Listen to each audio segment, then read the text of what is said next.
Adams coming down the line. So that's going to be an infield single for Caleb Adams. And as they say, when you're hot, you're hot. And you can hit a ball about a quarter of a mile an hour and get a hit on it sometimes. And that's what happens there for Adams. That's going to bring up Charlie Compton, the cleanup hitter for the Eagles. And Adams takes off. Throw down from French is a good one, but a little bit late. So Adams with a stolen base. Nice and clean there.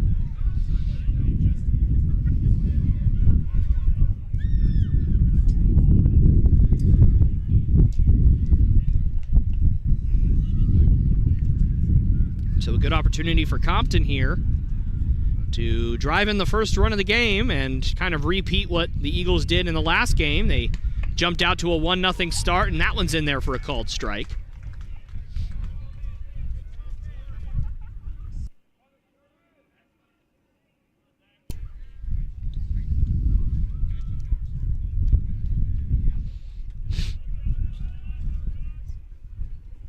And the 1-1. Inside and in the dirt. So the count moves to 2-1. And for Zach Burke, certainly you want to continue the trend as the Bruins pitching staff has been able to eat up a lot of innings to be able to save that bullpen a little bit. Legnard, while he didn't pitch, he wasn't particularly effective, he did eat up a good amount of innings in the first half of the doubleheader as that one slapped into left field for a base hit. They're going to wave Adams around. The throw coming to the plate is cut off at third. And so that run will score. And so once again, the Eagles will take an early 1-0 lead here in the top of the first. So that infield single comes back to bite the Bruins as Jack Krause is going to look to step up to the plate and keep this inning going for the Eagles. Now batting for Toccoa, number 6, Jack Krause.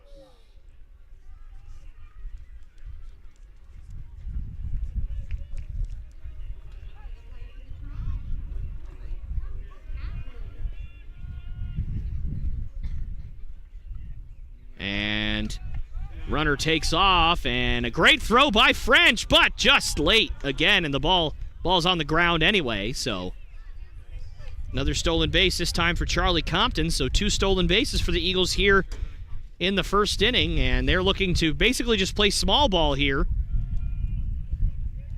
and get another run across.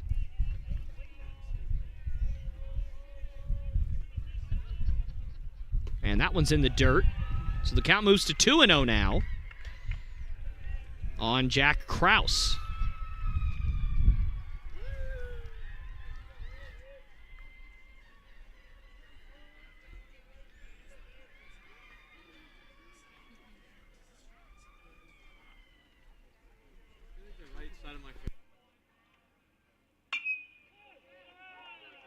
And that one's going to be into right field for a base hit, and they're going to wave Compton around. The throw to the plate is going to be well in time. So probably a poor send there. But the Eagles wanting more than just the run, but they will not get it as they are denied at the plate. And so they do score 1 run, though, and we'll head to the bottom of the first with the Bruins trailing 1-0.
All right, and we are back here live as Riley Ramsey will step up to the plate here to try and get the Bruins back in this ball game as they are already behind 1-0 here. And the Bruins changing uniforms in between games, probably for the best, as both teams wearing gold uniforms and white pants is a little bit off-putting, as that one is in the dirt for ball one.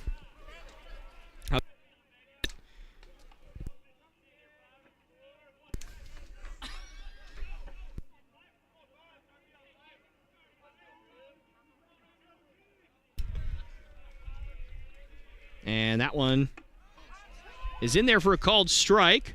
And this is Austin Jones, the pitcher for the Eagles.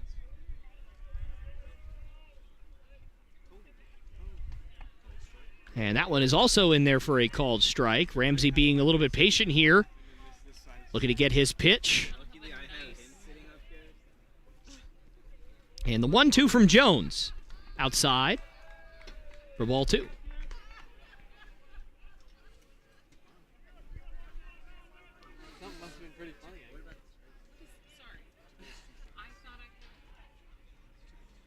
And the 2-2 in the dirt, and that's going to get by the catcher, but obviously nobody on base, so that's not going to really matter at this juncture. So the Bruins last night winning their first game of the season, of course, for those of you who were here. And today, Bruins looking to win their first series of the season. And if I do remember, is that one is in there for a called strike three, so good pitch from Jones there. And that'll bring up Colby Hogan. If I do remember correctly, it would be also their first series win in history, if I remember correctly, from what I was told earlier. So certainly that is what the Bruins will be aiming for today, as Colby Hogan will look to get things started here for Bob Jones.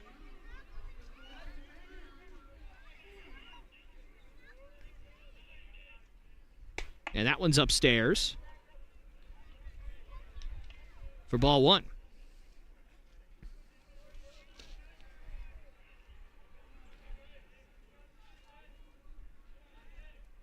And the 1-0 downstairs. So Jones not particularly effective in the zone right now, but certainly has not hurt him yet.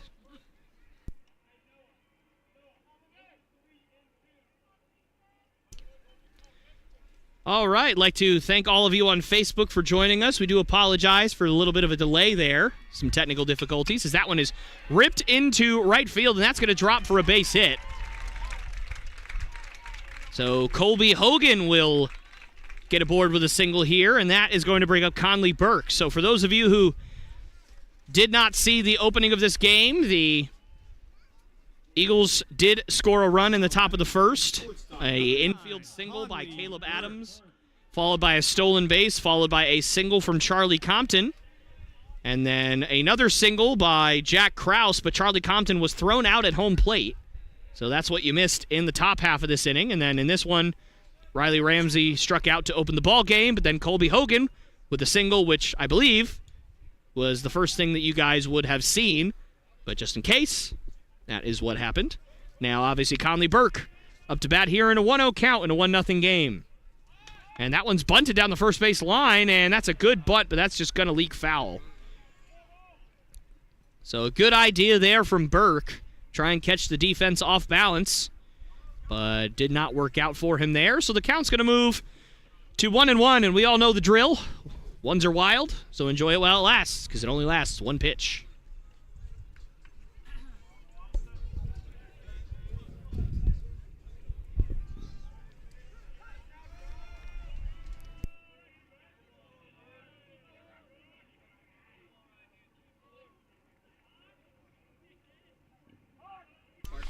And Burke gets the bunt down again, but that one's also going to be foul. So clearly the Bruins trying to move that runner over into scoring position for Zach Burke. who I will say is hitting for himself. He is not technically the designated hitter. He is hitting for himself as the pitcher, which means that every pitcher that comes in after him, if there are any, will have to also bat for themselves. So just something to keep in mind as this game goes along, as that one is fouled off to the left.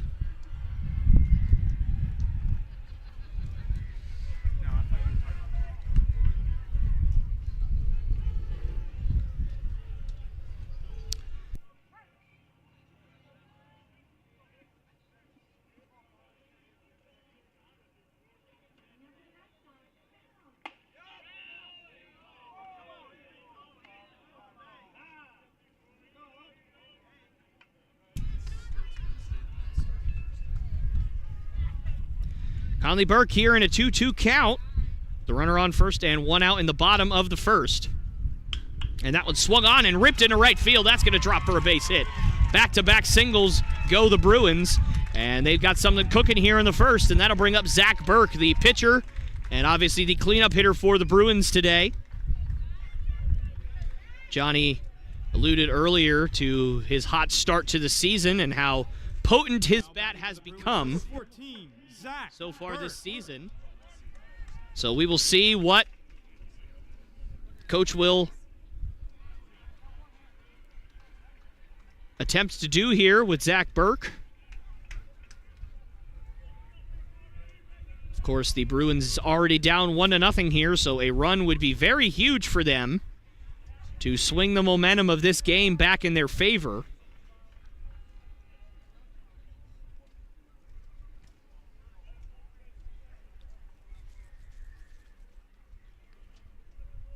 And I believe the catcher is trying to tell the pitcher to step off, but obviously the pitcher was not either looking or listening, or both. And that one's in there for a called strike one.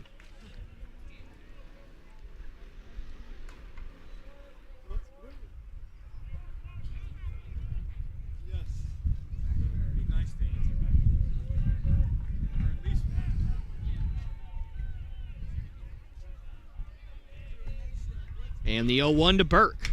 Swung on and chopped to third. This could be two. Adams on to second, on to first, and a pick at first. And that will be the double play that ends the inning for the Bruins. So the Bruins come up empty here in the bottom of the first. We'll head to the top of the second with the Bruins trailing 1-0.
Now batting for Toccoa, number 75, Jared Jones. All right, we are back here live as Jared Jones will step up to the plate for the Eagles. Look to build upon their 1-0 lead here. First pitch from Zach Burke is up and in, almost hitting Jones. And Jones is claiming that that pitch hit him. And obviously difficult for us to tell up here if that hit him. I didn't see any kind of ball movement, although I did see some jersey movement, and they are going to say that it did not hit him. And that can be a frustrating thing for a hitter if it did hit him. But in this instance, Jones will not win that argument, and so he will continue his at-bat in a 1-0 count. That one's outside. Count moves to 2-0 now.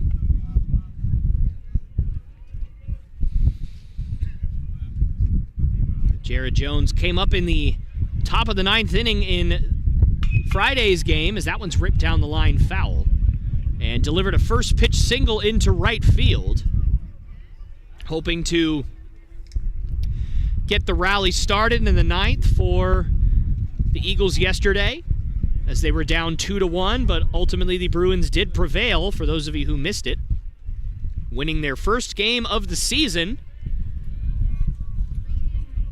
Obviously, congratulations to all the players on that, as that one's upstairs. But now, obviously, that is in the past, and we are on to today, as they are trying to win their first series of the season now in this one.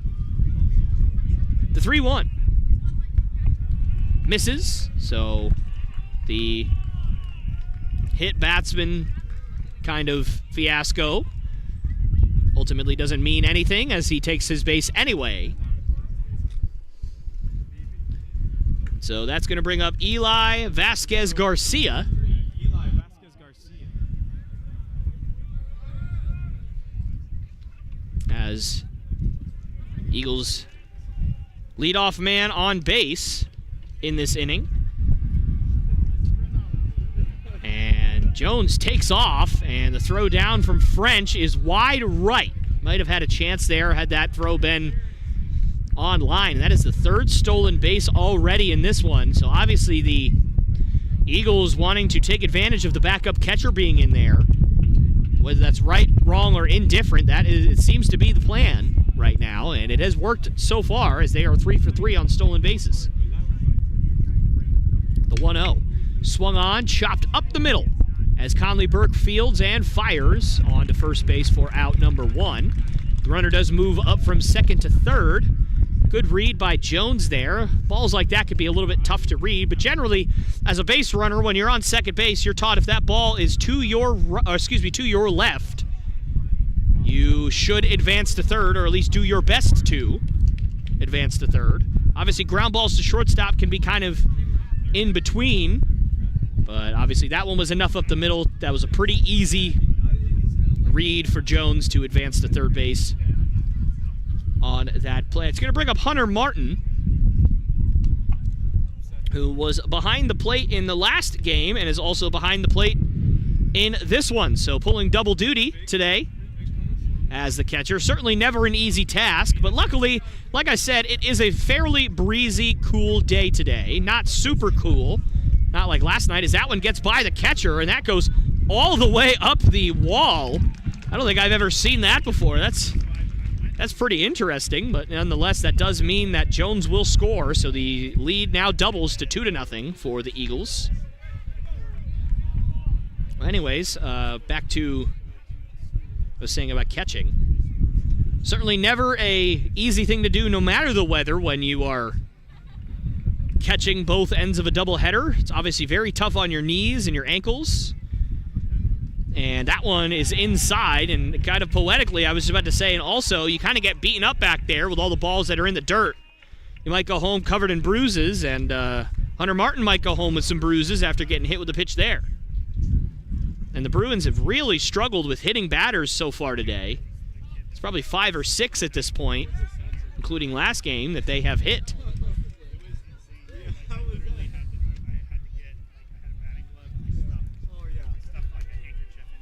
That's going to bring up Landon Allen, the 9-hole hitter for the Eagles. Let's see if they run again, and they do not, at least not on the first pitch.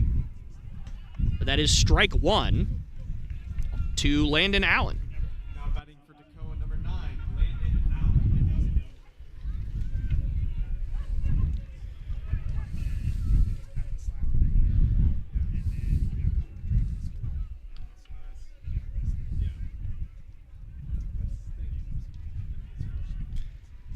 And the 0-1 is swung on and hit pretty hard out to Chad Bain at second, but unfortunately there was a runner on first, which means that is an easy double play for the Bruins.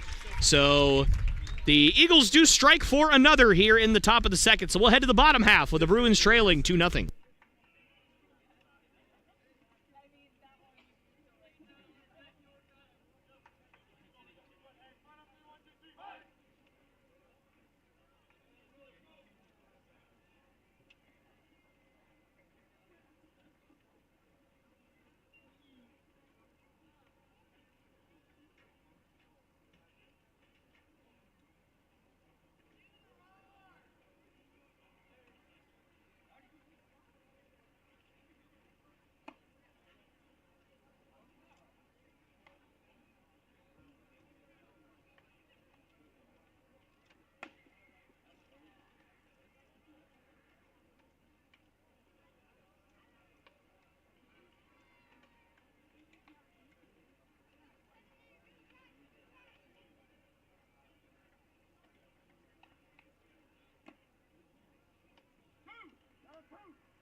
All right, we are back here as Cole Pearson will step up to the plate here in the bottom of the second, looking for the Bruins to get something going here, as yesterday and today their offense has been almost completely stifled by this Eagles pitching staff, as that one is ripped into center field, and that's going to drop right in front of the center fielder for a base hit. Plays that on the bare hand.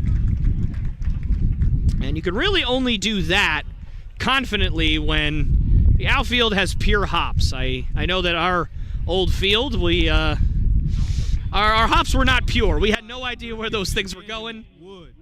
It was not like a ping pong table where you kind of knew where the bounces were going. It was like a molehill. They would just hit random rocks and everything. And whoa, that one. And and a pickoff to first base.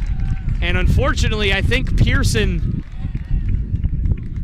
thought that was going to get by the catcher, and a great play there by Hunter Martin, the catcher for the Eagles, to not only snag that baseball, but also to then have the presence of mind to fire a strike to first and get Pearson leaning way too far. And so that's the first out of the inning.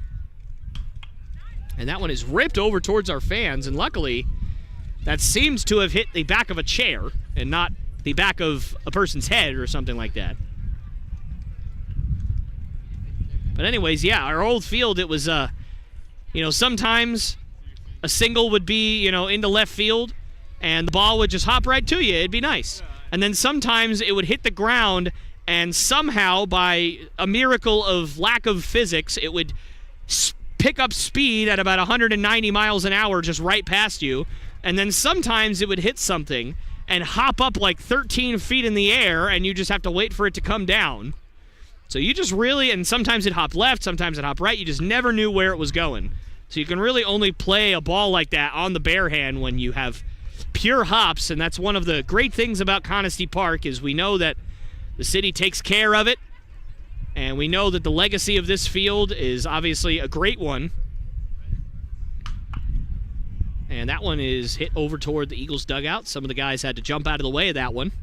So full count here to Daniel Wood with one out, nobody on here in the bottom of the second. And the Bruins trailing 2-0, and that one is swung on and hit down the left field line, but that's going to get out of play. So the count remains full. Once again, I do want to thank all of you guys for joining us here today, not only for this game, but for our games last night and earlier today. Obviously, that one is outside for ball 4. Obviously, not all of you will have watched all of those games, but for those of you who did, thank you so much. And obviously, thank you also for those who are just tuning in now. We really appreciate you guys taking any time out of your day, especially on the weekend, when we know that you guys have so many other things you could be doing with yourself or with your family, anything like that, with friends. but you chose to at least take some part of your day to be with us, and we really appreciate it. But we will say, once again, that every game this year for Bob Jones and here at Conestee Park is free, as that's going to be a real tough turn, and they're just going to fire on to second for out number 2. So a nice play by Adams to stay with that ball. It was hit pretty hard. That's going to bring up Shane Perush, who's playing first base in this one. Anyways, we, again, we just appreciate that you're taking any time out of your day to be with us. But again, all Bob Jones games are free this year, even here at Conestee Park. So if you do have the opportunity to join us in person at some point this season, please feel free to do so. We'd love to see you. We'd love to have a chat. Feel like coming up to the booth and hanging out with us for a little bit and talking to me or talking to any of the other guys and gals that work here. We'd really, I'm sure we'd love the conversation, or at least some of us would. You know, we do have some very rude, horrible people. No, I'm kidding. Everybody here is great. I'm sure everybody would love to be able to have a chat with you and meet you and anything like that. As that one is chopped over to short. And a tough play, and that's going to get by the first baseman. And Perush is going to get back to the bag, and now the Bruins have something cooking here in the second, and it's going to be up to Chad Bain to get the runner home from third. But again, if you do have a chance to come around here and join us here at the park, we would certainly appreciate it. And I know the Bruins players and coaches and everybody who helps out with the team would appreciate it as well. So if you do have a chance, please do feel free to come down and join us.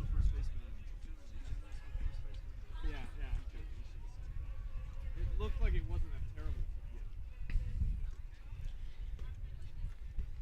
And the first pitch to Bain is swung on and chopped over toward the dugout for the Eagles. And I'll tell you what, that was an impressive swing. That ball looked pretty high, and he was still able to really turn on it and get on top of it. That is not an easy thing to do. Although, obviously, it doesn't really necessarily help in game sense, but obviously that is a pretty difficult thing to do with a ball that high.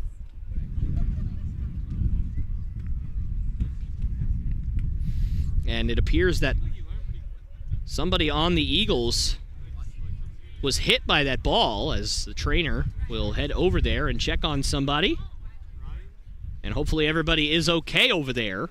I didn't actually see that hit somebody, but clearly the trainer would not be going over there if nobody was hit. So we just hope that everybody is okay over there. And if there's any information that we need to convey, we will convey that over the stream here. If there are any families of the Toccoa Falls Screaming Eagles watching, and you are worried that your son may have gotten struck, if it comes down to it, we will give you that information. But obviously I cannot tell who was hit right now. The 1-1 pitch swung on and missed, and the bat goes flying over toward the Toccoa Falls dugout, and it actually might have gone into the dugout over toward the coaches. And certainly never a great feeling to have that happen, but it does happen. Maybe just a little pine tar, spit in the gloves, just like he's doing right now. I will say it's usually a lot more difficult to hang on to the bat when it's cold out, but unfortunately I don't think anybody has that excuse right now. I think it's just a result of just swinging a little bit too hard, not having a great grip on it. But nonetheless, the count is 1-2 to Chad Bain here in the bottom of the second. And that one is swung on and missed. Bain is retired, and so is the side for the Bruins. So the Bruins once again come up empty. And we'll head to the top of the third. The Bruins trail 2-0.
Now batting for Toccoa, number 2, Noah Davis.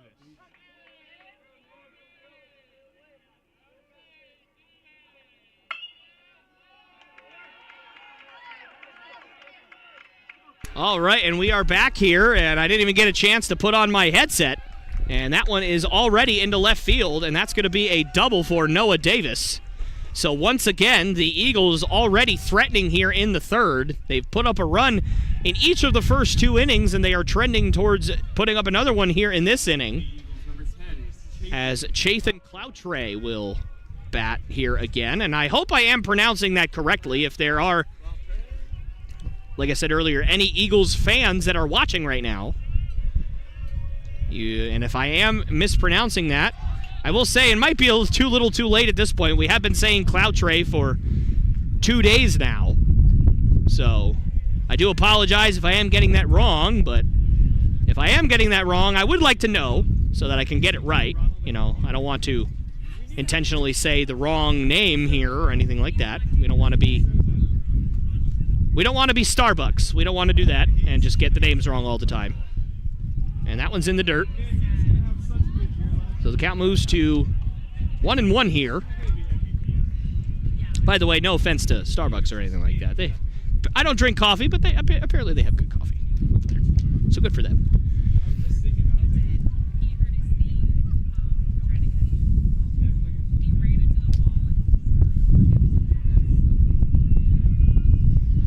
The 1-1. That is outside and downstairs. So the count moves to 2-1.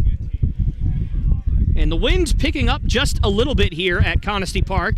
Probably for the best, as it was getting a little bit hot, so this wind is really doing a nice job, at least for us up here, of making sure we stay cool, sure we don't burn up. And that one up and in.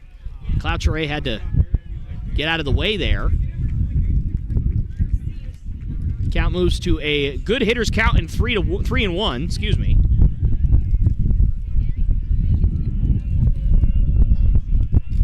And the 3-1 outside. So ball 4 to Cloutre, and that'll bring up Caleb Adams.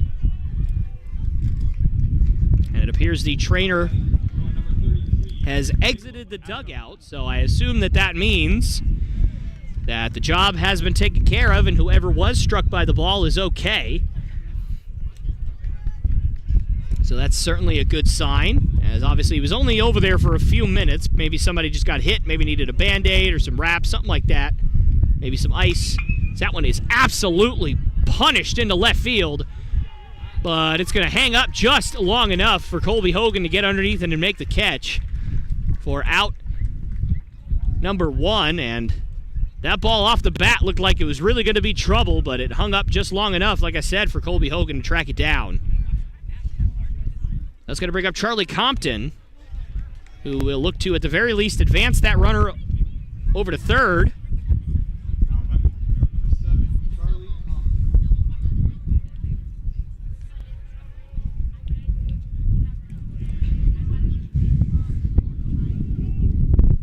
And the first pitch to Compton is popped up, and that's going to get over towards our fans over here.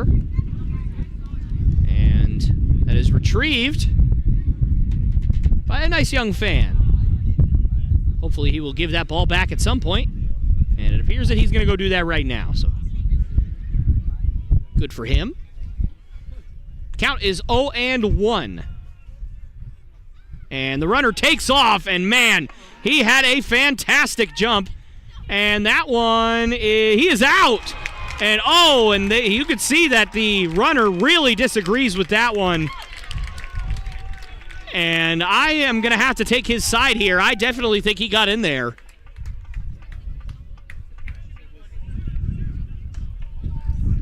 And he is very, very upset going back into that dugout. But nonetheless, that is a huge break for the Bruins, as the runner on second got an absolutely marvelous jump.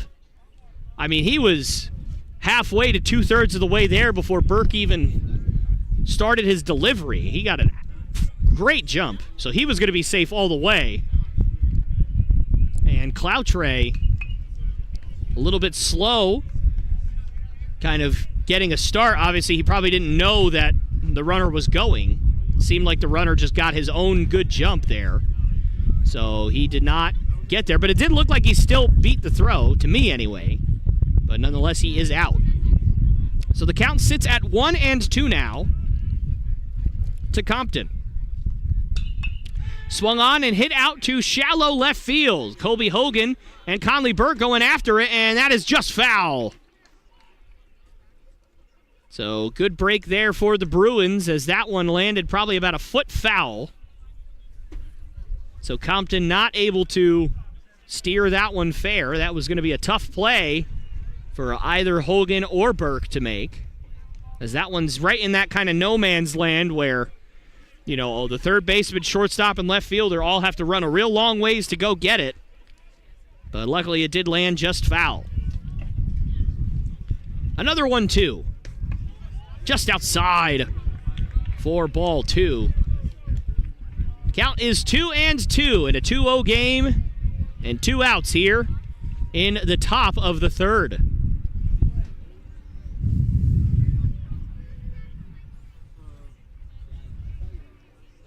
And that one is swung on and hit down the line, and that one's going to stay fair. Compton really reached out and got that one, and a throw to second, and that gets by Burke. And that's going to get all the way to left field, and the third baseman very smartly sprints back to third as there was no one covering the bag. So that would have been an easy base there for Compton, but luckily Daniel Wood able to recover there.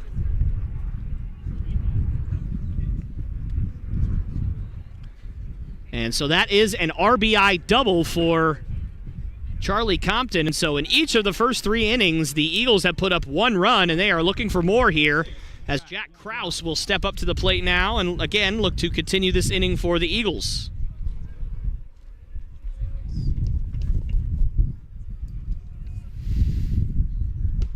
And that one misses for ball 1.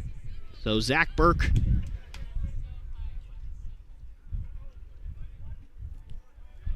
sort of a different experience at the beginning of this game than what we have seen a few times from Bob Jones, where it seems like one bad inning is what really kills them.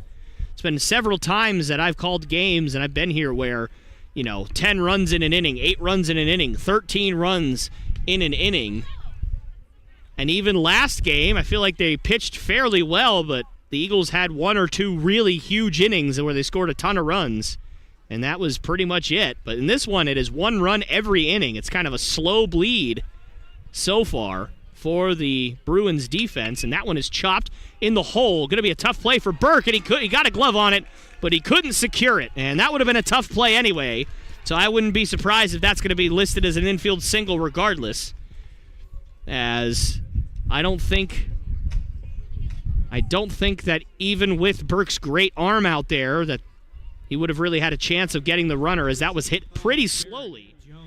That's going to bring up Jared Jones, who walked in his last at-bat. Thought he got hit by a pitch early in the at-bat, but the umpire designated that he did not. But he ended up walking anyways. And let's see if the Eagles try and do some more running here. Not on that pitch, and that one's outside for ball 1. Burke's been all around the strike zone today. Hasn't really thrown a lot of terrible pitches nonetheless, but has been difficult for him to really pack it in that strike zone so far today. Especially early in the count. He has gotten behind several hitters today already.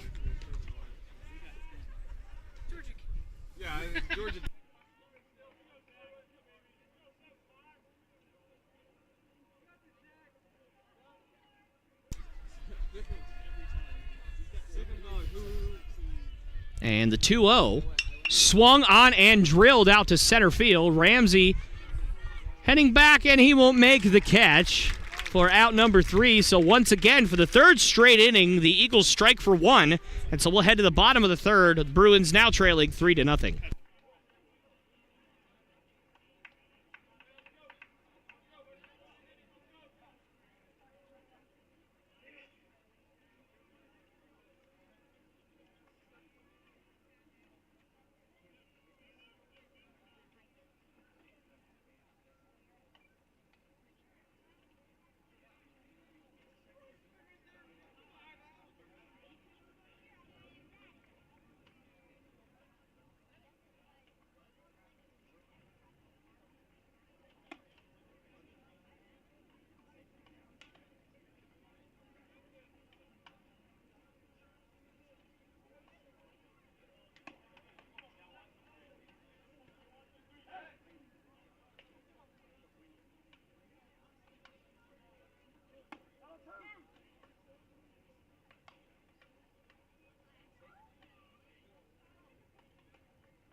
Now batting for the Bruins, center fielder, number 5, Riley Ramsey. All right, and we are back here live in the bottom of the third as Riley Ramsey will lead things off for the second time today. And a check swing, and they appeal to the first base umpire, and he says he did not go. So, ball 1 to Ramsey. The Bruins having a couple opportunities to get some runs on the board so far, as that one swung on and missed for strike 1. But they have not been able to capitalize, unlike the Eagles, who have put up a run in every inning. Obviously, they have had chances for more runs, but it has not happened yet, as that one about a 45-foot curveball there, maybe 50. Count moves to 2-1.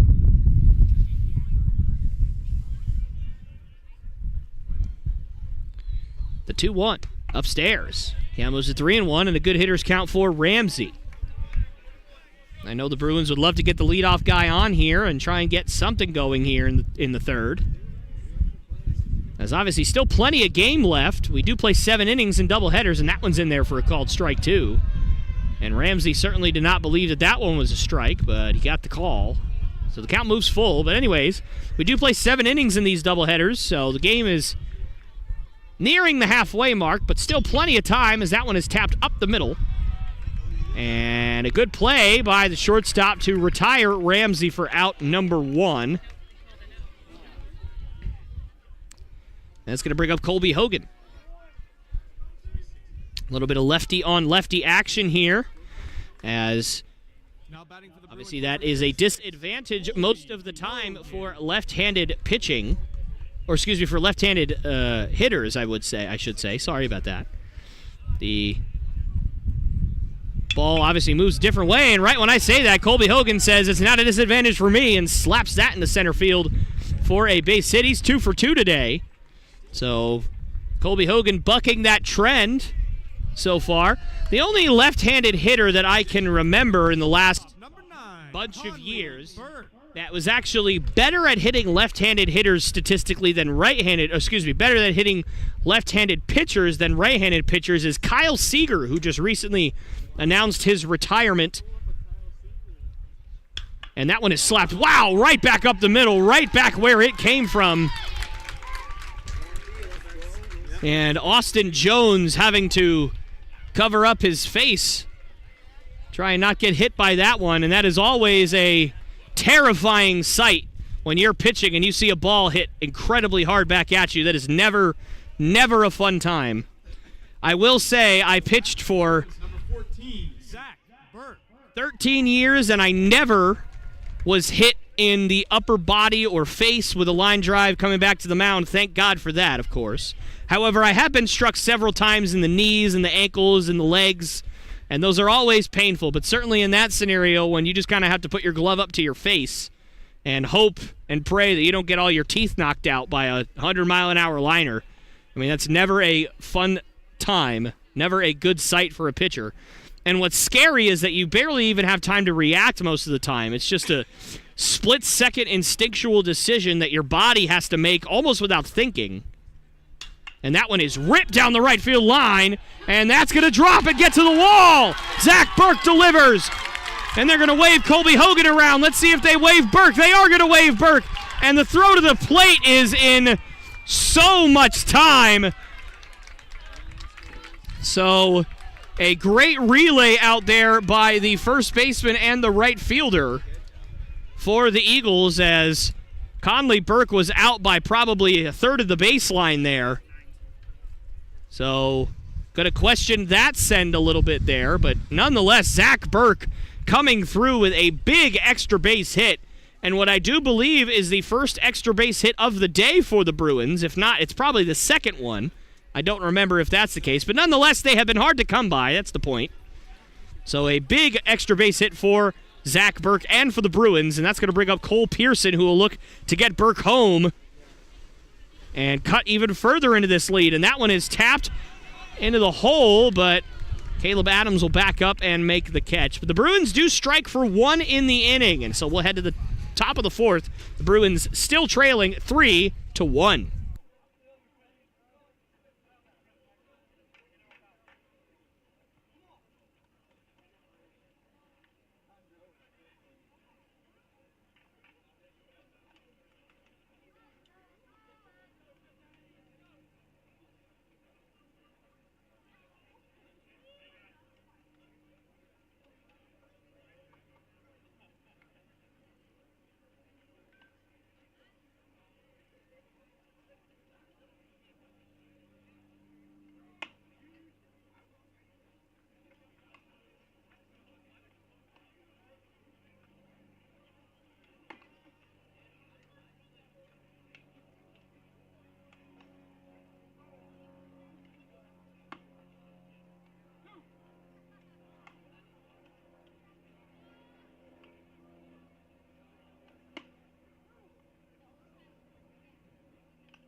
Now stepping in for Toccoa, number 23, Chathan Cloutre.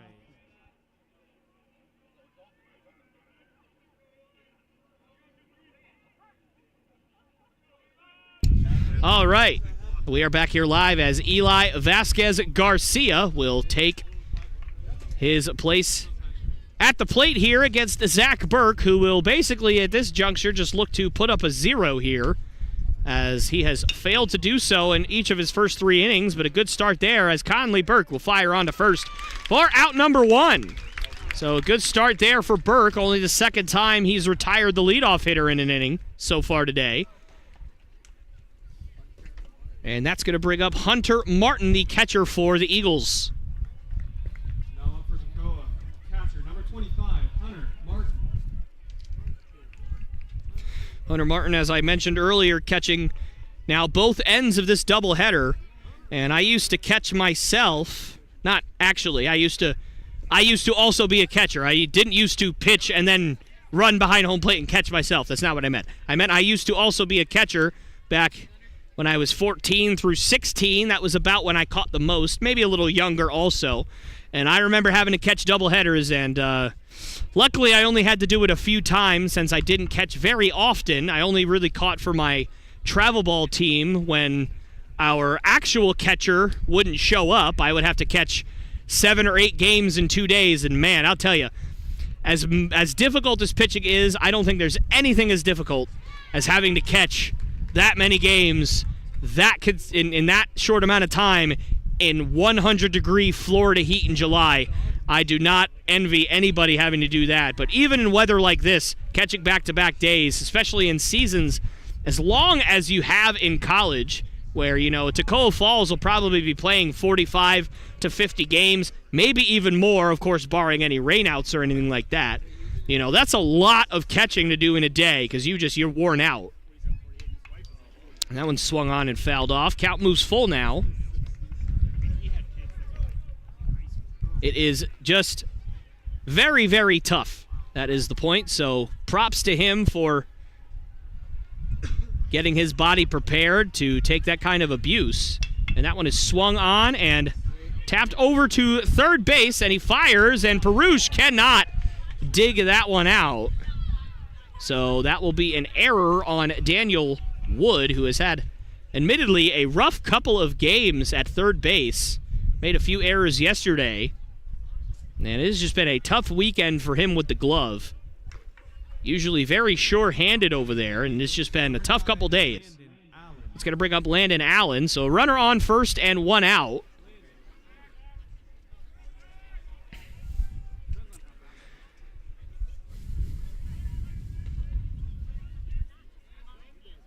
And a bunt down, and he gets it down, and Daniel Wood will redeem himself, but there's nobody at third. And a throw over, and Wood couldn't snag it. Would have been a close play anyway, but a fantastic read by Hunter Martin. I mean, when he was rounding second, he looked over at third and knew there was no one there, and he just put his head down and started chugging. So good for him. And that was a great read by him, but also a really nice play by Wood to understand what was happening. And I will say there is the question of who was supposed to cover the bag there. And in my experience, that is the shortstop's job to cover that bag. If not, it is the pitcher's job to cover the bag. It is one of the two, depending on what bunt play and what bunt coverage you are in as a defense. So somebody obviously did not do their job there. And the 0-1 is swung on and missed. So the count moves to 0-2 on Noah Davis, the normal leadoff man for the Eagles. And that one's outside, as you know, Zach Burke would love to retire Davis here, as he definitely wants to put up a goose egg here in this inning after his offense put up a run for him. Give them a little bit of momentum going back into the dugout. And the 1-2 is fouled off. Man, that is a tough pitch to foul off. And Noah Davis just able to get the top of the bat on it. and spoil it. But a good pitch from Burke. I'm sure he'll probably like to go back to that again at some point here in this at-bat if it continues. And that one is tapped over to Wood, and a terrible hop. And Daniel Wood could do nothing about that one, as that's into left field for a base hit, and another tough break for the Bruins, as that's going to be the 4th straight inning that the Eagles will score, as it is now 4-1, and so that 1 run is now basically erased, as the 3-run lead has returned for the Eagles, and that's going to bring up Chathan Cloutre. And again, I am not sure if I am pronouncing that correctly, but nobody that I have seen has corrected me yet. So we're going to keep going with it. And that one is tapped over to Conley. Burke at short. He'll fire on to first for out number 3. But the damage in that inning done, as the Bruins give up another run for the 4th straight inning. And we will head to the bottom of the 4th. The Bruins now trailing 4-1.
All right, and we are back here live, and I do want to say, a very nice gentleman did just come up to me and say that the correct pronunciation for Chathan's last name is Kalatra.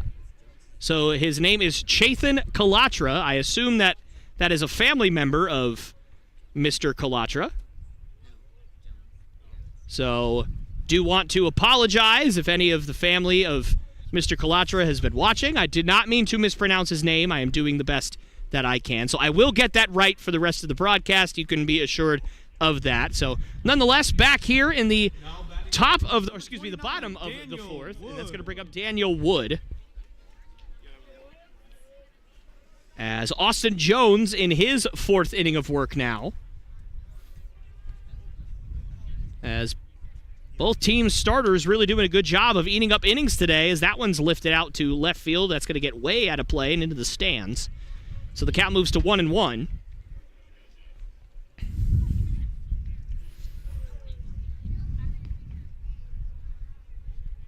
And that one is swung on and hit in the hole, and that's going to get through into left field for a base hit. So Daniel Wood had a tough inning last inning, had an error, and then had that really just crazy hop at third base when they could have gotten out of the inning, and certainly nothing he could do about that one, but I'm sure in some ways he will blame himself, because that is usually just what athletes do, but certainly not much he could do about that hop.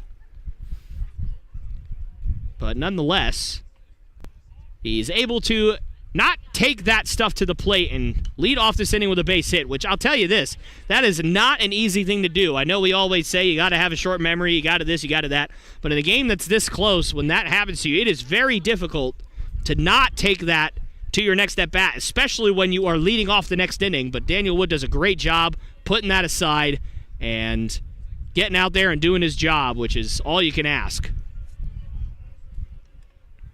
Clearly a very headstrong young man, so good for him. And I mean headstrong in the best way possible. I don't mean like stubborn or anything like that. I do mean, you know,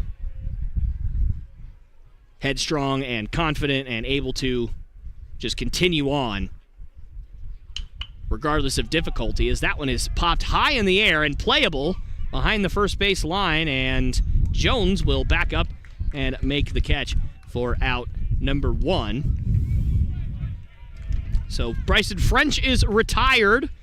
That's going to bring up Shane Peruche First baseman, Shane Perush.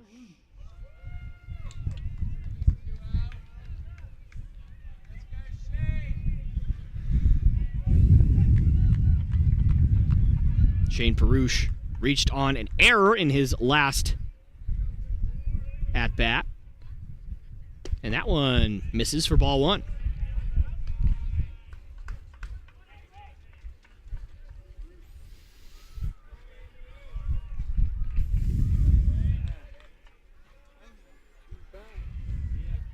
The 4-1. Sorry, I looked at the scoreboard. The 1-0. I don't know why I said 4-1. It's been a long day.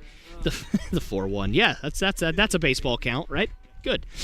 That one swung on and missed. Count moves to 1-1. Ones are wild. You guys know the drill. And the 1-1. Swung on and ripped out to center field, and that's going to drop for a base hit. Daniel Wood scampers up to second base, and 2 runners on here, and 1 out in the bottom of the 4th. So the Bruins looking to rally here, and that's going to bring up Chad Bain, second baseman and 9-hole hitter for the Bruins. Number 1, Chad Bain.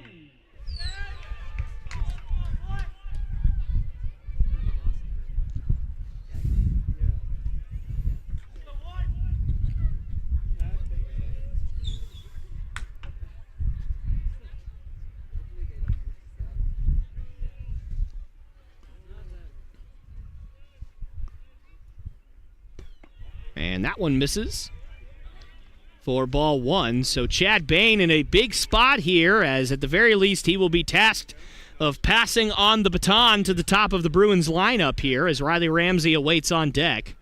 But obviously, I'm sure Chad Bain would love to smoke one into the gap here and bring both those runners home and really give the Bruins some more momentum after not being able to get out of the last inning unscathed. And that one is swung on and fouled off. Fouled off of the foot, I believe, of Chad Bain. Count moves to 1-1 now. Chick-fil-A of Taylor's is a proud partner of your Bob Jones University Bruins. Chick-fil-A of Taylor's is, of course, located just a couple of miles down the road from Bob Jones' campus on Wade Hampton Boulevard. So if you're feeling a little famished after a doubleheader like this, Chick-fil-A, I'm sure, would love to have you. And you can go check them out today as that one's hit down the line and foul. So the count moves to 1-2.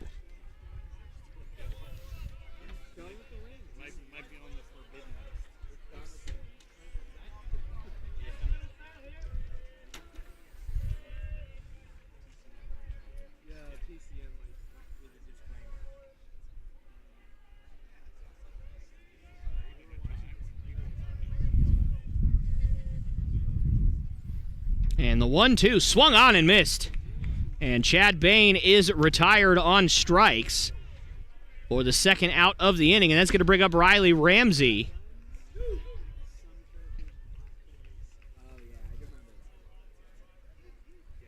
Now stepping up to the dish for the Bruins, center fielder, number 5, Riley Ramsey. Riley Ramsey in a big spot here. As, again, I'm sure he'd love to smoke one into the gap here and really give the Bruins a chance to score a couple of runs. That one's outside for ball 1. And the Bruins have had a few chances to add on to this lead. They've only scored 1 run, but they've had runners in scoring position quite a few times. Quite a few times already today. And have not been able to capitalize the majority of the time, so we'll see if they can here. And that one's inside. No, never mind. That's in there for a called strike. My apologies. I guess I just assumed the way the umpire was moving that he was backing up because it was a ball, but instead, I was proven incorrect. And the 1-1. Swung on and drilled deep to left field, and Riley Ramsey goes deep off a car. A 3-run home run for Riley Ramsey, and this game is tied at 4. Big swing of the bat from Riley Ramsey, and just like that, this game is tied. And I talked a lot about the Bruins not being able to capitalize when they've had runners in scoring position today, and that's about as good a swing as you could take in a spot like that. 2 outs, runners on first and second, and Riley Ramsey absolutely unloads to left field. And he has tied it here in the fourth. And that's going to be, it's going to result in time being called here, and it looks like that's going to be the end of the day for Austin Jones, and a tough way to end his game, as he has really been pitching very well up to this point, and honestly made one mistake to Riley Ramsey, and it was a big one, as that was an absolute blast out to left. And this is a 4-4 ball game.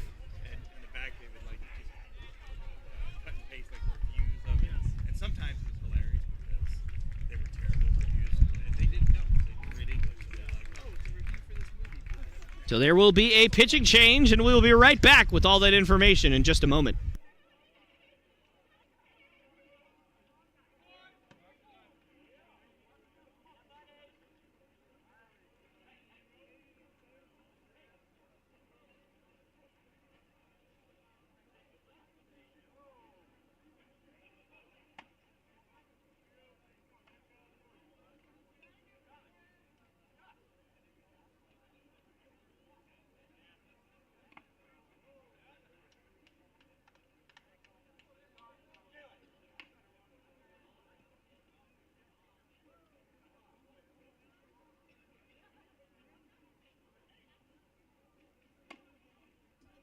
Now on to pitch for Toccoa Falls, number 15, Josh Henshaw.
All right, and we are back here as, wow, I mean, that was that's one way to start your outing, I suppose. That one is downstairs for ball 2. So that is Josh Crenshaw, the sophomore from Toccoa.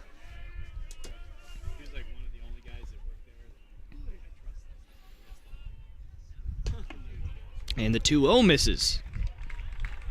So Colby Hogan has the pleasure of stepping up to the plate here with this game now tied, after Riley Ramsey delivered a huge right hook to the Eagles with a 3-run home run, and that one's inside for ball 4. So a 4-pitch walk to start Crenshaw's day. Now with the dish for the Bruins, number 9, Conley Burke. It's going to bring up Conley Burke.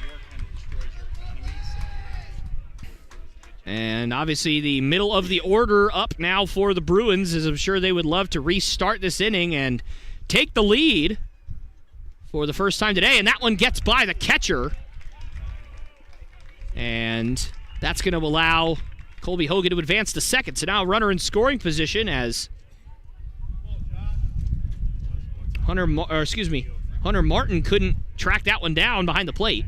He's had a really nice day today back there, but unfortunately was not able to corral that one.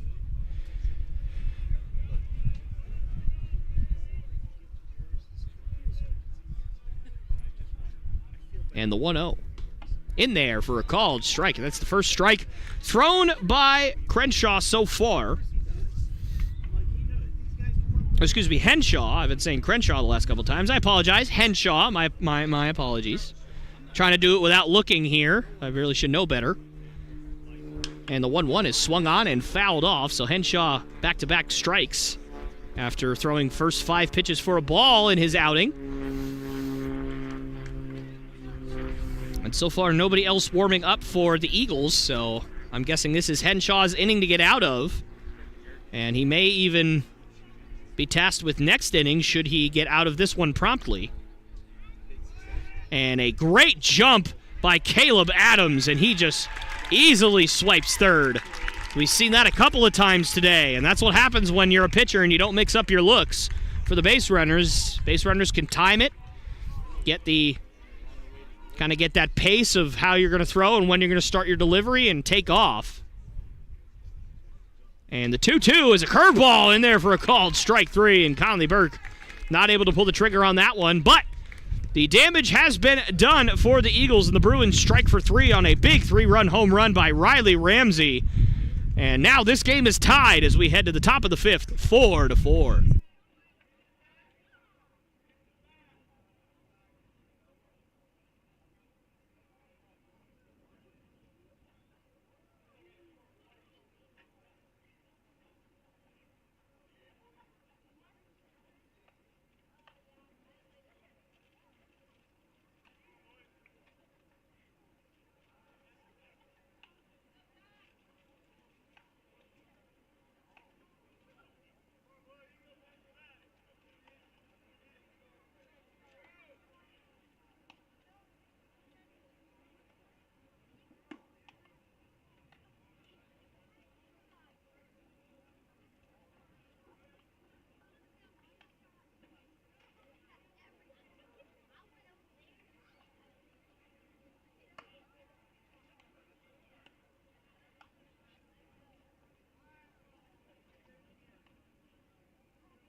Now at the dish for Toccoa Falls, number 33, Caleb Adams.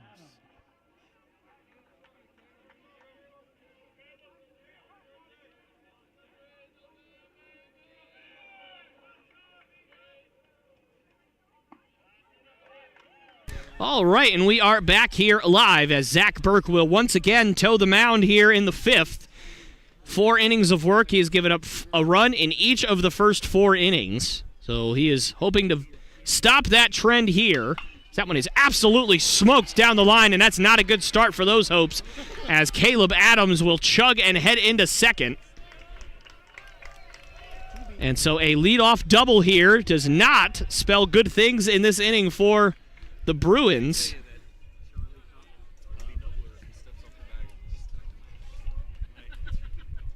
My son-in-law is from Swiss citizenship. Spent most of his time there. Number 7, Charlie Compton. He just never watched like classic American movies, and he was up at our house one time and we watched Charlie Compton. And Charlie Compton will step up to the plate, and he gets the bunt down, and Adams will easily get to third, and a nice play from Burke to get the sure out. But obviously, Compton doing his job, and you don't see the cleanup hitter doing that very often. But it happens here, and so it's going to bring up Jack Krause now for the Eagles.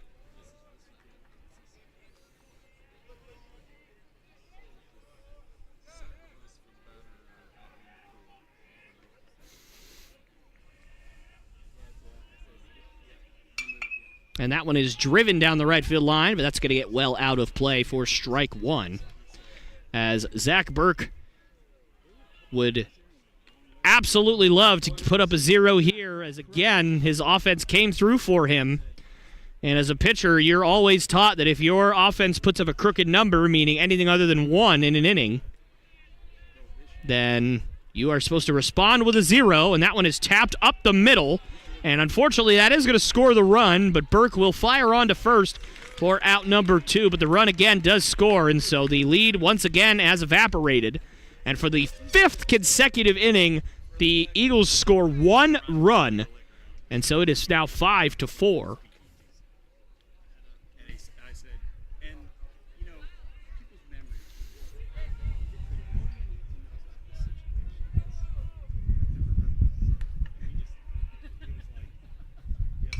And that one swung on and fouled off.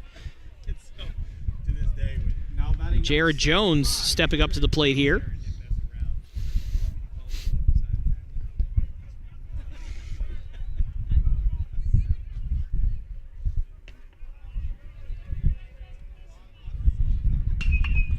That one is swung on and hit out to right field, very deep, and that's going to get way foul, but certainly had the distance for a homer.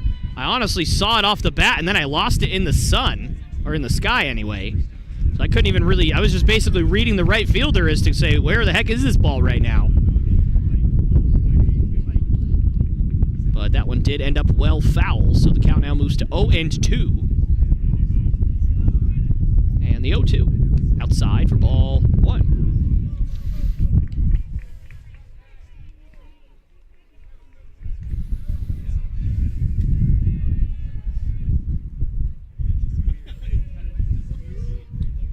And that one is swung on and drilled again. And that one is going to be hanging up long enough for Cole Pearson to make the catch for out number 3. So the Eagles do strike for another run, and so we'll head to the bottom of the 5th inning, and the score now sits at Eagles 5, Bruins 4.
Now batting for the Bruins, pitcher number 14, Zach Burke.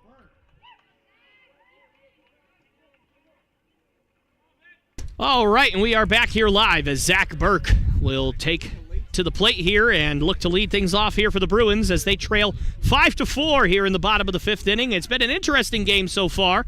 Certainly an entertaining one to call here, as that one's inside for ball 1, as the Eagles have scored 1 run, exactly 1 run, in each of the first 5 innings of the game. So they have not had an inning where they have not scored 1 run, and they also haven't had an inning where they've scored more than 1 run. So it's been a very intriguing thing to watch, as it has just been a slow bleed for the Bruins defense. However, the Bruins, on the contrary, did score 1 run in the 4th inning, or excuse me, in the 3rd inning.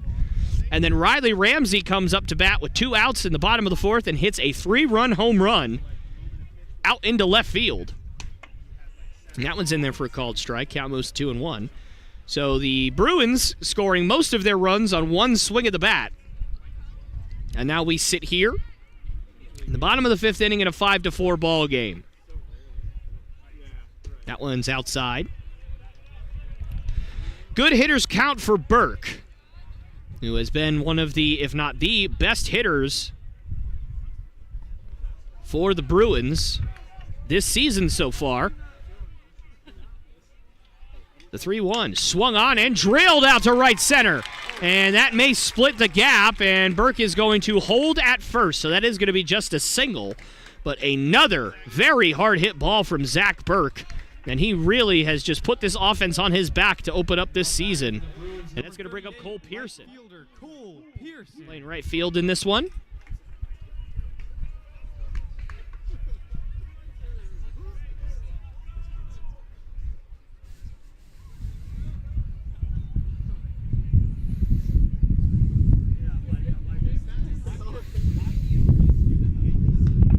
And that one misses for ball one. And we'll see if, with nobody out here, if they try and get Zach Burke moving or drop a bunt down, something along those lines to get that tying run into scoring position, and a curveball in there for a called strike. So Josh Henshaw, the pitcher for the Eagles, was tasked with getting out of the last inning, and he did just that, albeit had a little bit of difficulty throwing strikes early on, but certainly has figured it out now, and that one is swung on and hit out of play, so the count moves to 1-2 now.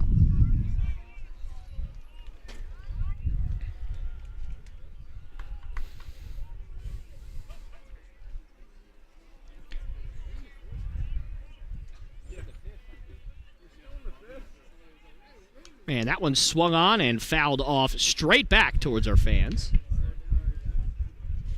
And that's the reason why you have nets out there, is because if that ball were to come flying back here, somebody wasn't looking, or God forbid if it happened to hit a child or a toddler or something like that, that would just not be good. So certainly a great thing that we have these nets up. That one swung on and missed, and the catcher drops it, but unfortunately there is a runner on first, so Pearson will be out on strikes for the first out of the inning. That's going to bring up Daniel Wood.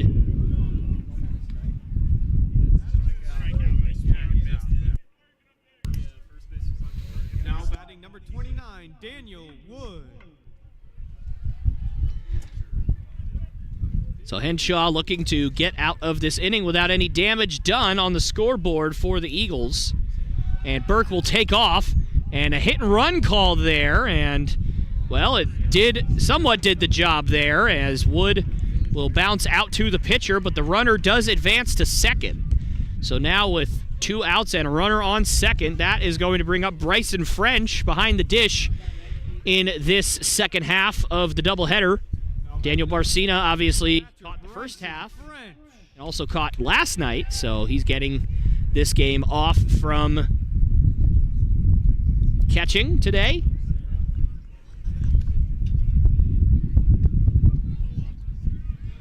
So Bryson French now tasked with getting that run home from second that would tie up this ball game.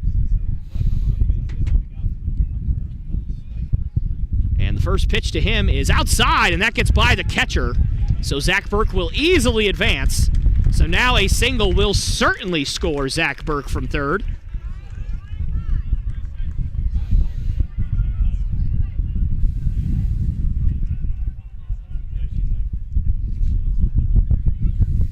And it certainly has turned into an absolutely gorgeous day here in beautiful Greenville, South Carolina, here at Conestee Park. A little bit of wind, not too warm, not too cool. It's just about perfect here, and this wind picking up just a little bit. And that one misses, so the count moves to 2-0, and a good hitter's count for French, as I'm sure he'll be looking for a fastball that he can drive somewhere and hit it hard, find some outfield grass, get that tying run home from third.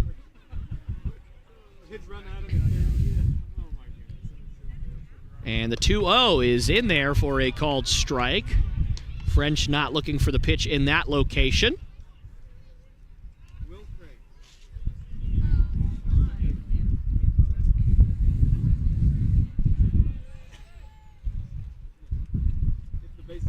And that one also in there for a called strike.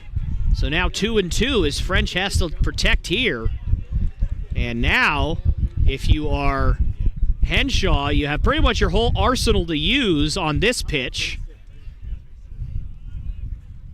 And the 2-2 goes with another fastball, and that's chopped, and that's going to be a real tough play. And French cannot get there, and a nice play by the shortstop. And unfortunately, that means the Bruins will come up empty here in the bottom of the 5th, and we'll head to the top of the 6th. Eagles 5, Bruins 4.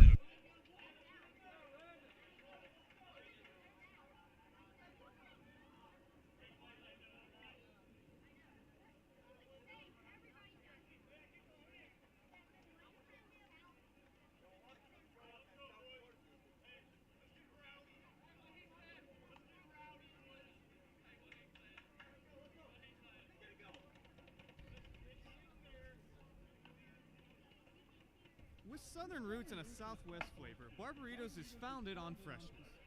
Barbaritos has 3 locations close to Bob Jones University, and each location provides great food at a very affordable price. Download the Barbaritos app today to earn points. Barbaritos, food, community, people.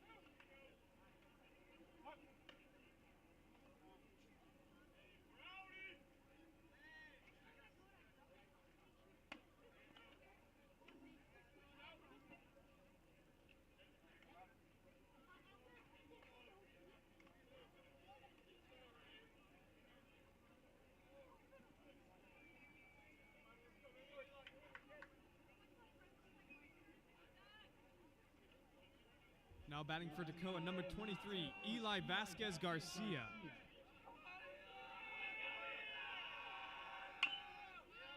All right, and we are back here live as Eli Vasquez Garcia will report to the plate here to face Zach Burke in what will now be his 6th inning of work. And I feel like a broken record saying this, but the Eagles have scored 1 run as another ball will head into the dugout, and somebody has already been hit over there with a foul ball, so we certainly don't want any more of that happening.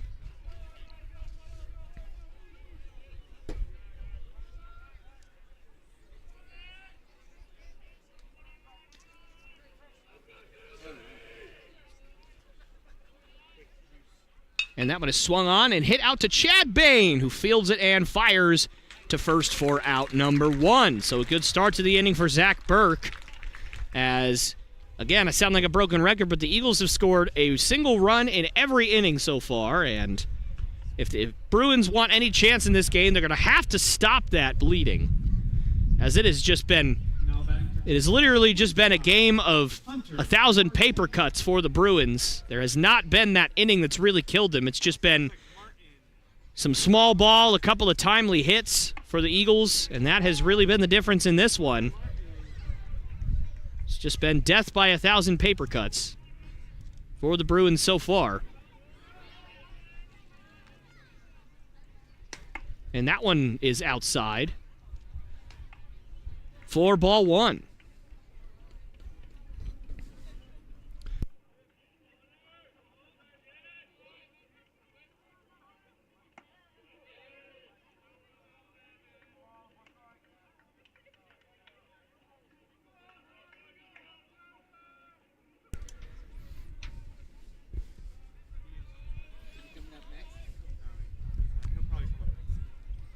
And, oh, that one is inside, and that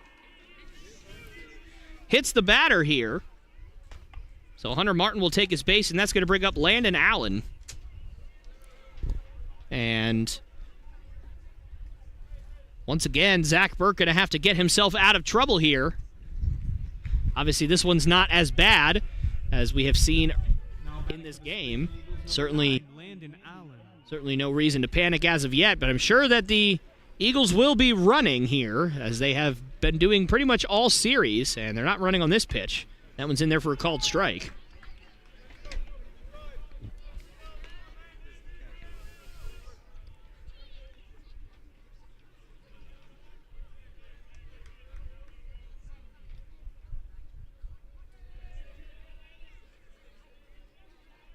And nothing doing here. And that one's also swung on and missed. So seems that the catcher is immune to the running ways of the Eagles so far.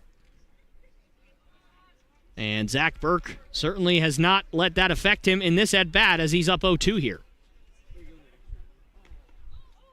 And the 0-2 is swung on and hit out to straightaway left field. The left fielder, Colby Hogan, has to come running in, and he will slide and make the catch. I said straightaway.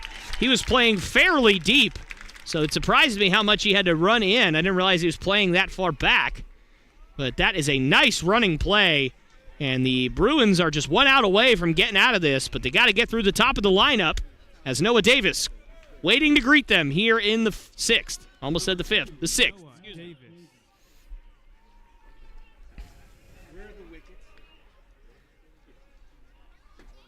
Zach Burke sets, takes a peek at first, and he'll fire. That one's in there for a called strike, and Zach Burke filling it up when he needs to the most. And once again, the pitching staff for the Bruins has done an excellent job this weekend. Obviously, the score of the last game may not tell the whole story, as the Bruins defense really let the pitching staff down last game, had a handful of errors, and that one's ripped and right to Conley Burke. And finally, the Bruins put up a 0 here in the top of the 6th, so we'll head to the bottom half of it.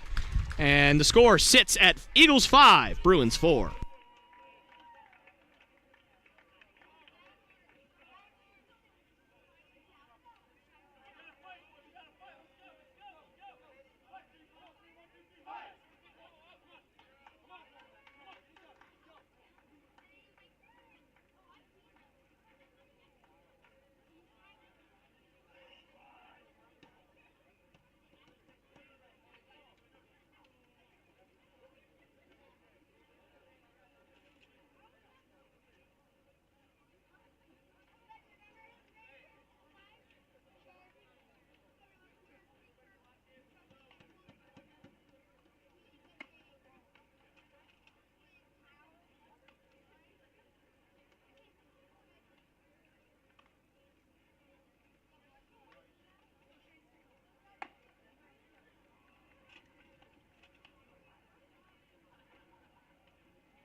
Now stepping to the dish for the Bruins, first baseman number 20, Shane Perouche.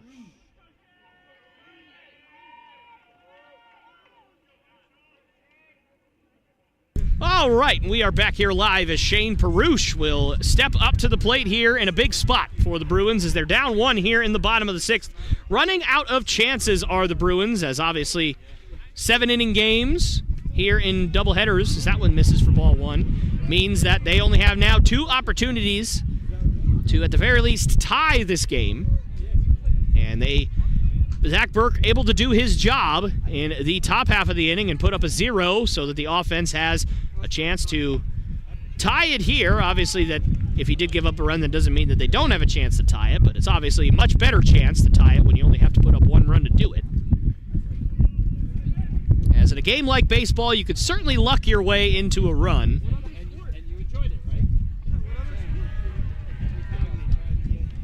As sometimes the good Lord just kind of allows the pass ball to happen or something like that.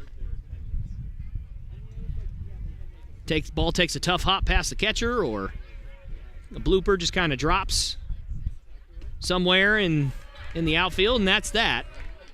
And you can get yourself a run if you got some guys on base. But nonetheless, for this at-bat, 3-1 is the count.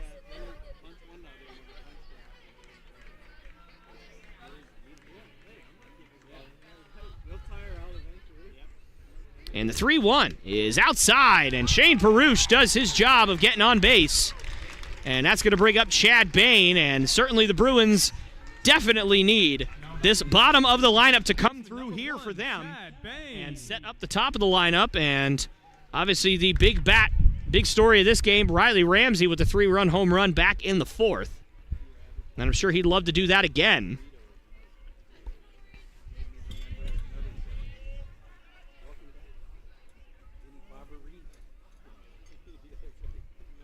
That one went over my head.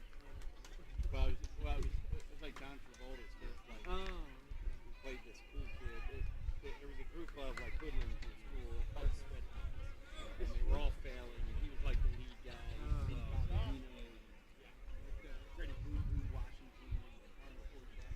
guy. And that one misses. Count is 1-0, and suddenly Henshaw unable to find home plate. We saw that in his first little bit of action today. He walked the first batter he faced on 4 pitches, and since then he's really honed it in, but now suddenly having a little bit of a hard time as Baines shows bunt there.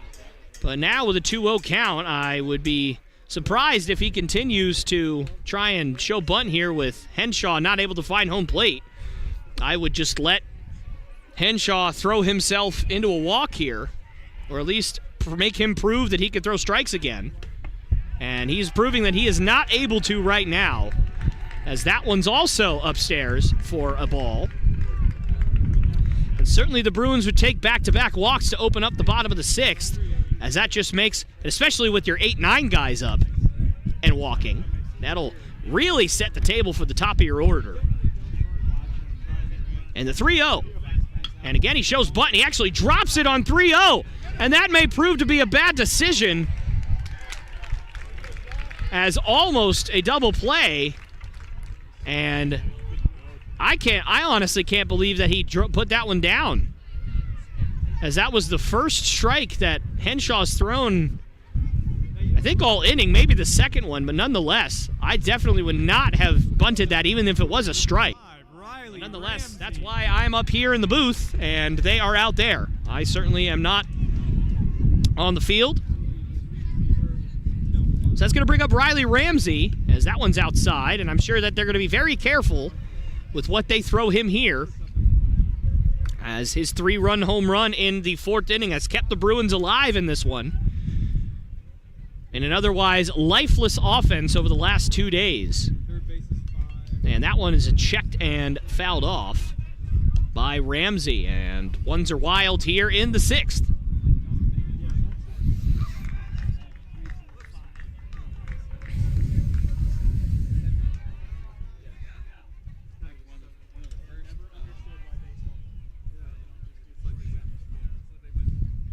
And the 1-1 is in there for a called strike 2. That's a fantastic pitch from Henshaw. Nothing really you could do with a pitch like that that's real inside on your hands. Unless you're looking for it, you might be able to turn on it, but even that's difficult for somebody that's throwing as hard as Henshaw. And the 1-2 just misses for ball 2.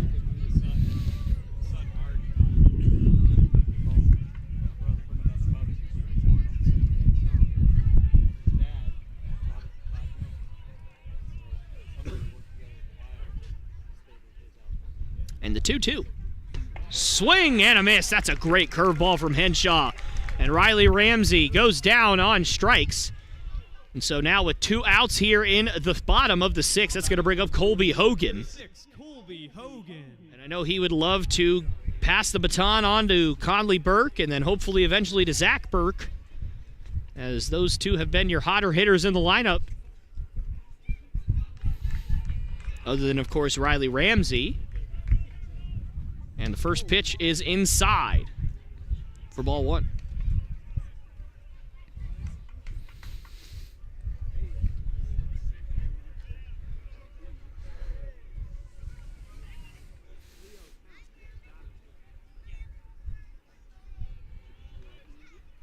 And that one is swung on and hit out to short. And the shortstop will fire on to second.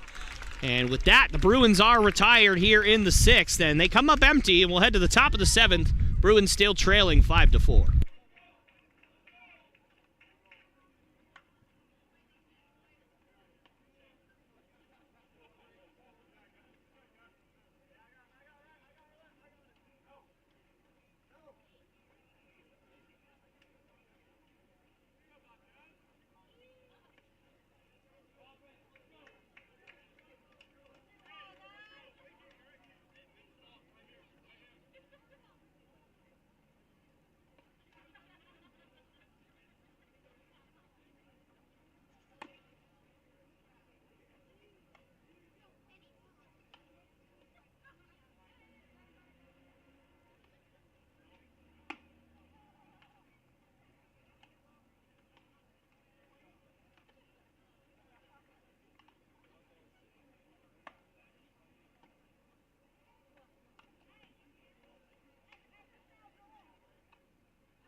Now batting for Toccoa Falls, number 10, Chathan Kalatra.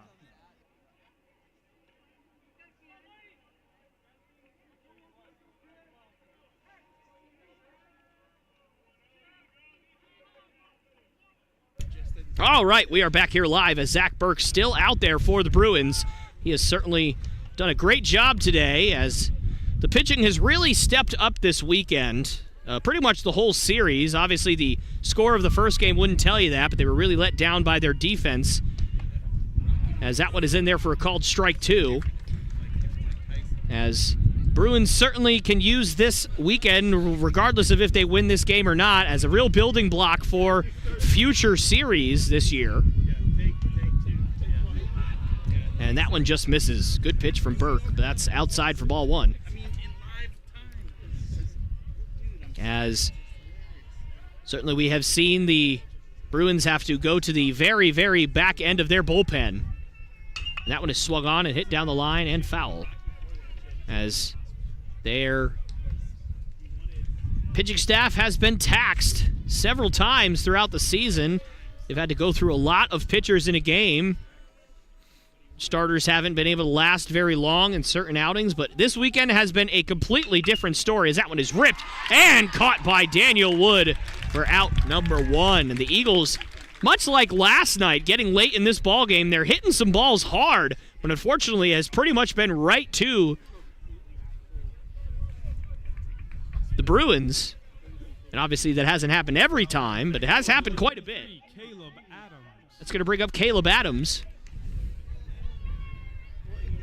third baseman and 3-hole hitter for the Eagles. And Zach Burke fires his first pitch, and that one's grounded foul down the right field line.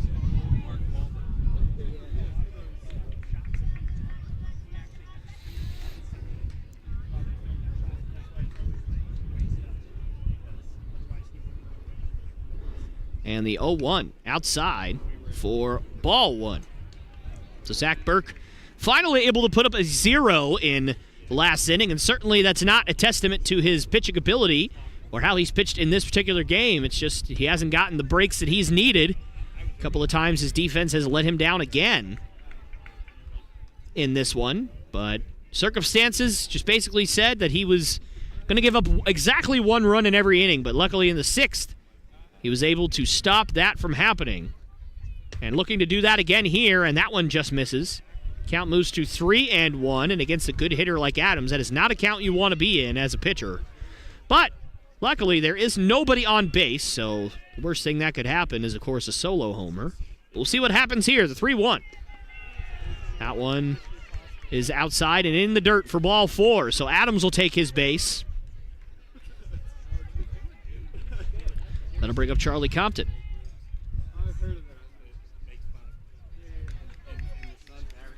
Now stepping up, number 7, Charlie Compton.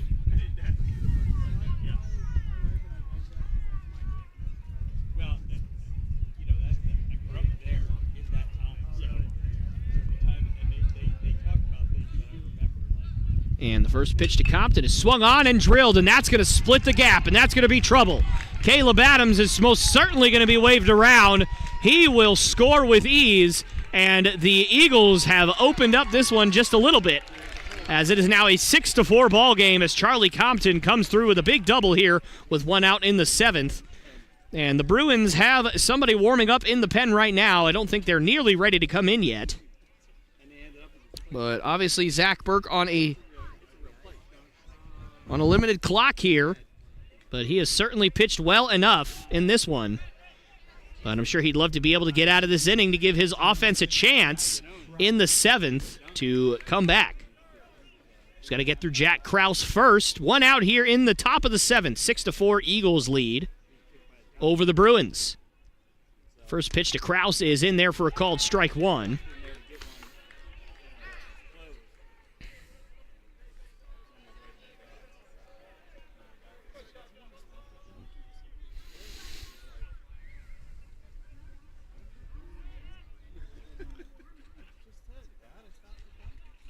And that one inside for ball 1. 6 months ago. I think I got yes, yeah. No, nothing going on. as it appears that Nick Cortez is out in the bullpen warming up for the Bruins. So he may be tasked with coming on here if Zach Burke gets into any more trouble. The 1-1 is upstairs for ball 2.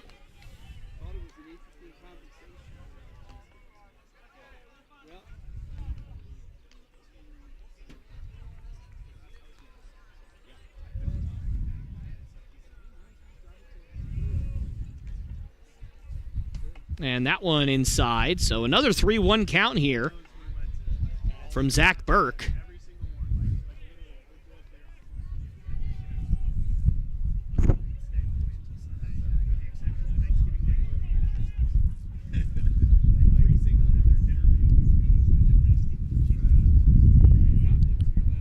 And that one's in there. Called strike 2, and Zach Burke has worked it full now as he hopes to put his team in a position to get out of this inning without any further damage on the scoreboard.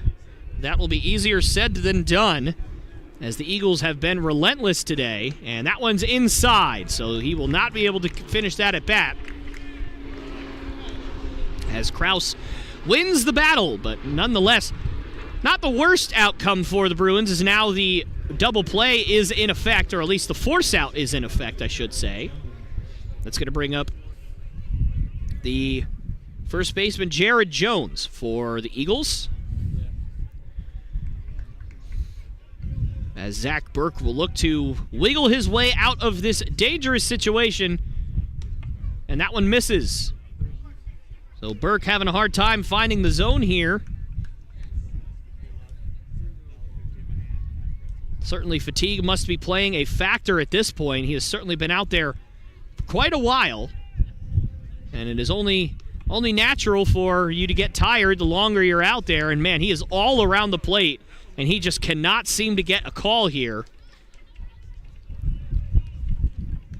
Just can't seem to really hone it in and really find that part of the plate that he needs to find. And the 2-0. Outside again, and Zach Burke, he's not missing by much, I'll tell you that. He's missing by a few inches at the most on these pitches, but it is enough to miss. And sometimes that precision, the longer you're out there, just starts to wane and starts to go away. And that one's in there for a called strike. And Burke's going to really have to rein it in here, as he is still just one pitch away, one double play away from getting out of this. So you got to think maybe just a few more quality pitches and you might be able to get out of this. And that one's outside, so he's not going to be able to get it there. And you have to wonder if that's going to be the end of the day for Zach Burke. And it doesn't appear so. And actually, the pitching coach is going to be called out to the mound to talk to Zach Burke, maybe at the very least give him a bit of a breather to reset here.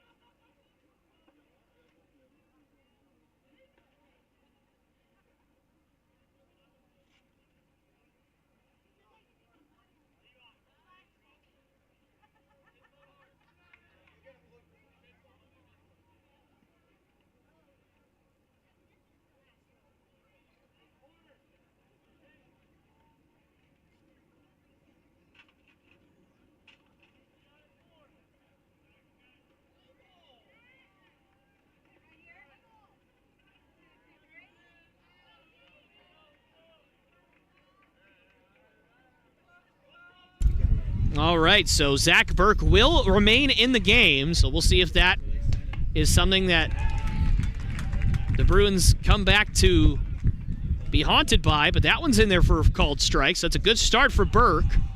He seems to be missing on that side of the plate, though, when he is missing, and that one swung on and fouled off the foot of Vasquez Garcia.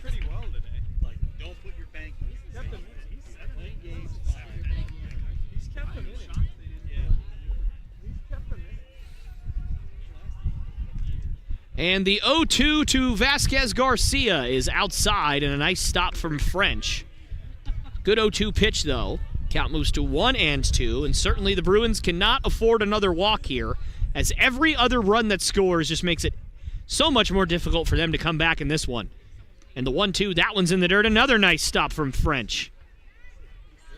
Able to get a glove on it, but he also was sliding over to get his body in front of it as well, just in case the glove didn't stop it.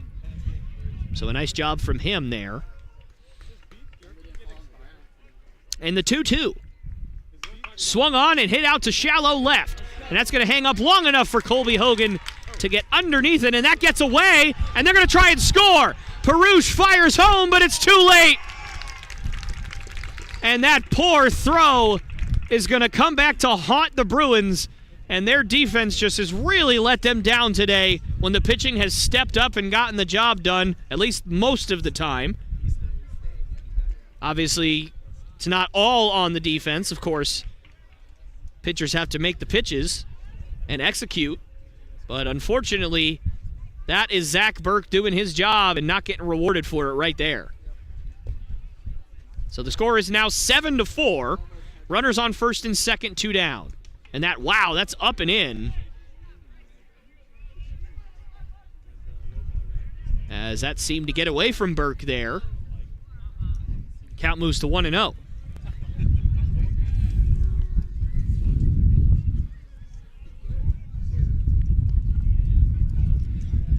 And Burke is obviously still in there, and I'm a little surprised. I figured that if another run had scored, they would have lifted him at this point. And obviously the umpire is saying something to Burke. I don't know what it was. Perhaps warning him about something. I don't know what it was.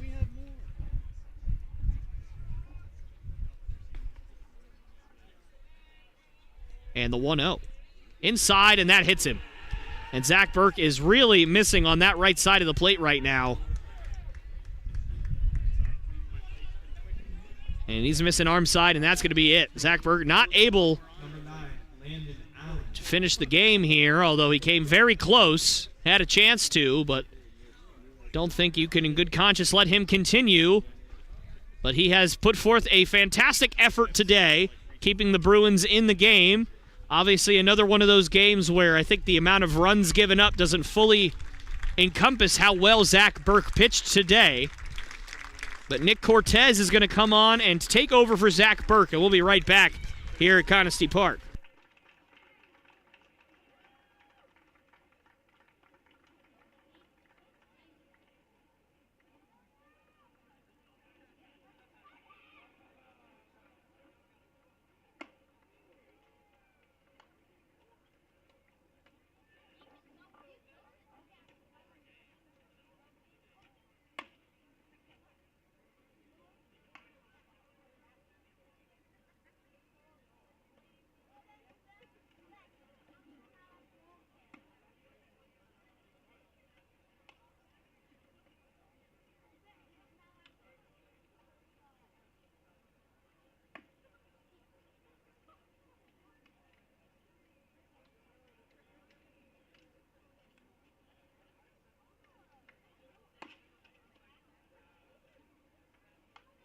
Now on to pitch for the Bruins, number 33, Nicholas Cortez.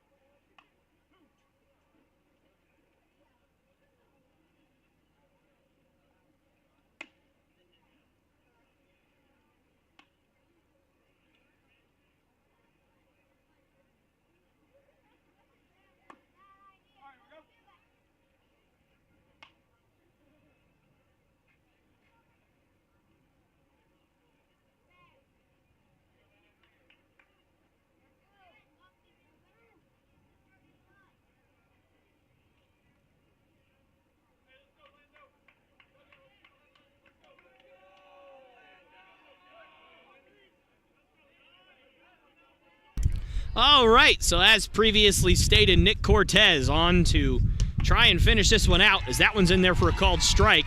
So Cortez off to a good start here. Tasked with getting 1 out and not giving up any more runs, but it's going to be a tough task. Bases loaded and 2 outs. And the 0-1. Swung on and hit out to fairly shallow left. Conley Burke will call everybody off and make the catch. So Cortez does his job in just 2 pitches and gets out of the innings. Last chance for Bob Jones as they trail 7-4 heading to the bottom of the 7th.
Some of them I'll give it.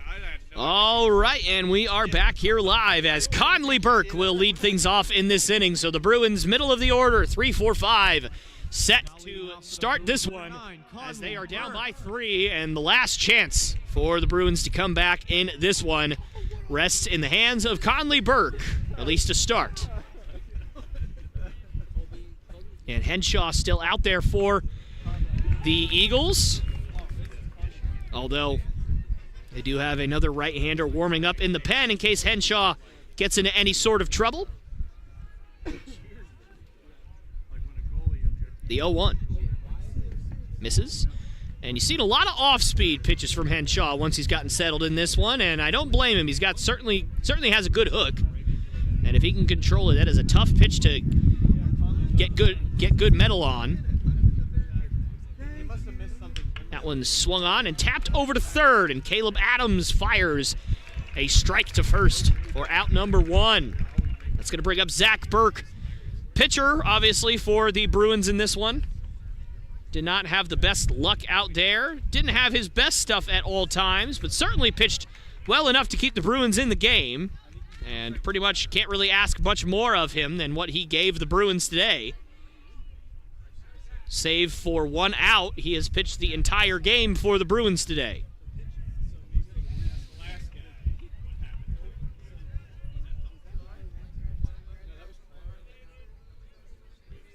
And the first pitch is downstairs and outside for ball 1. Now moves to 1-0. Zach Burke.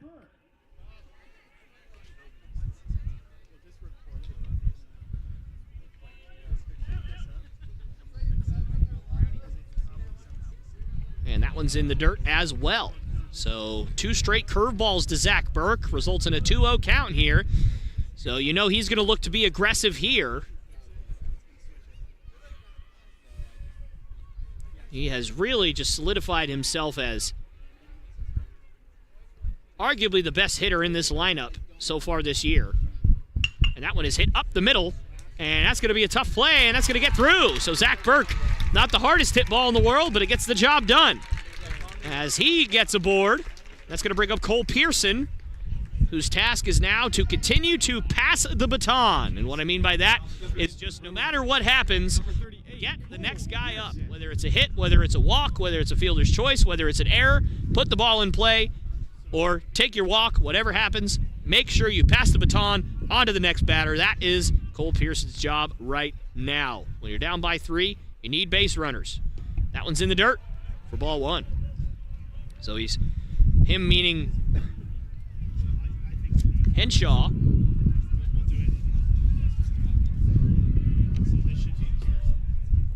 Has certainly, again, thrown a lot of curveballs in this inning.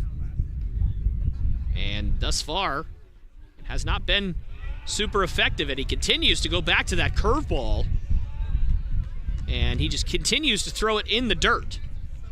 So another 2-0 count here as Pearson, I'm sure, would love to shoot one into the gap or down the line somewhere and get this momentum going. The 2-0. And that one's in there for a called strike. 2-1 count now to Pearson.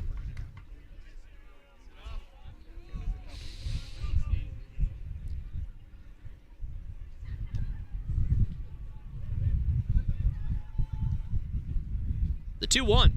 Swung on and ripped into right field. That's going to drop for a base hit. And Cole Pearson does exactly what he needs to do. Pass the baton. And that's going to bring up Daniel Wood. And now the tying run has come to the plate here in the 7th. Now at the plate for the Bruins, number 29, Daniel Wood. And that's going to prompt a visit to the mound here. And it doesn't appear that he's going to be taken out here. Looks like it's just a mound visit to try and calm his pitcher down. And certainly not a terrible scenario here if you're the Eagles. Obviously, you are one pitch away, one ground ball double play away from ending this ball game right where it stands.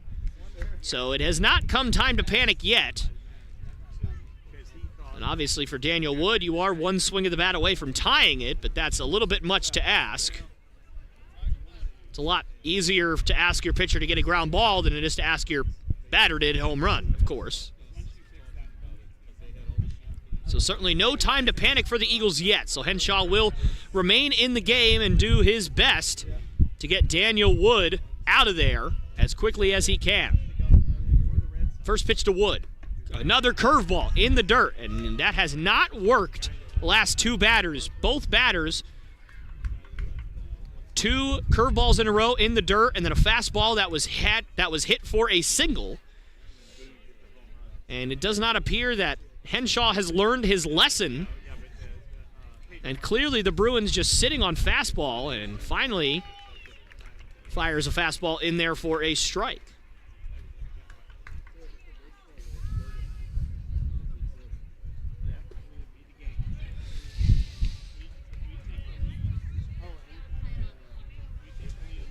The 1-1. And that curveball was a good one. That one's in there for a swinging strike. So the count is 1-2 as Daniel Wood, again, he is tasked with passing the baton here. Make sure no matter what, you get Bryson French up to bat. And that one just outside. That's a great pitch from Henshaw. Looked like a slider. That was a little bit tighter than his normal breaking balls that he's been throwing, so that certainly had slider-like movement. And just a little bit outside. That's about as good of a 2-strike pitch as you could throw. The 2-2. Swung on and tapped to third.